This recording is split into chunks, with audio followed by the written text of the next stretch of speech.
Ladies and gentlemen, imagine if I told you that roads could be built using something as ordinary as old, discarded tires.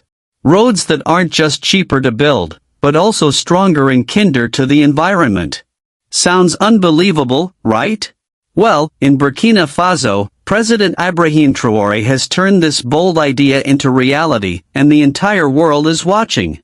Instead of letting mountains of waste tires pollute the land, they're being transformed into the foundation for brand new roads.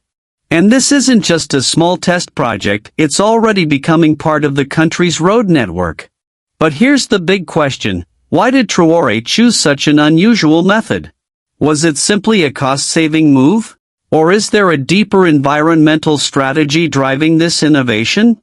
These are the very questions engineers and experts around the globe are asking today.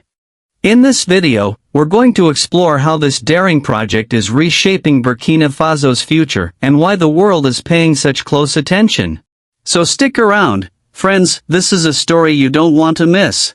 For years, roads in Burkina Faso faced the same problem: washed away during the rainy season or cracking under the blazing summer heat. Travel became so rough and dangerous that even ambulances, fire trucks, and school buses often got stuck for hours. Faced with this crisis, President Ibrahim Traoré looked for a solution that was affordable, durable, and environmentally safe. That's when the groundbreaking idea was born: using old rubber tires to build roads. The same tires that usually end up in landfills, clog rivers and drains, or release toxic smoke when burned were now given a second life.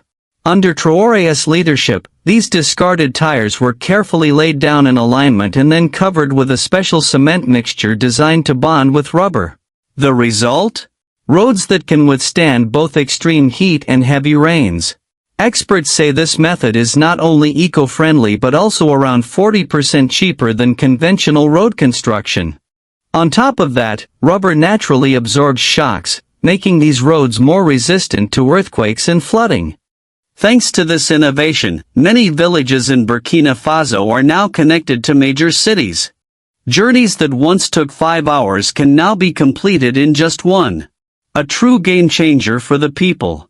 President Ibrahim Traoré didn't just launch this road project, he also created thousands of jobs for young people. From collecting discarded tires to cleaning, arranging, and laying them down, local workers were involved in every step of the process. For many, it wasn't just employment, it was pride in building their country's future with their own hands.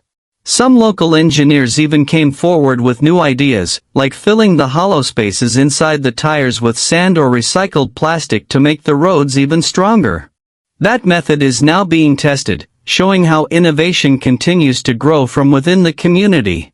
But there's another powerful outcome. Burkina Faso, a country that once relied heavily on importing expensive construction materials like asphalt and bitumen, is now reducing that dependence.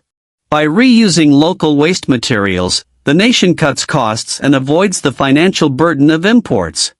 This bold step has even allowed Traoré to resist economic pressures from outside forces. The world has taken notice. Delegations from neighboring countries like Mali and Niger have already visited to study this model and see how they can apply it at home. Even environmental organizations in Europe have praised Burkina Faso's effort, calling it the eco-road model. Some experts say that if developed nations adopted this method in low-traffic areas, global pollution could be reduced dramatically. For Ibrahim Traoré, however, this project is about more than roads. It represents self-reliance, trusting local resources, empowering citizens, and proving that even a struggling nation can inspire the world with the right leadership. And the vision doesn't stop there. Traoré has also turned his attention to farmers, launching a massive artificial canal project. For decades, rural communities dreamed of water flowing to their fields, but no leader dared to make it real. Farmers would sow seeds, only to watch them wither in the dry soil as they prayed for rain that often never came.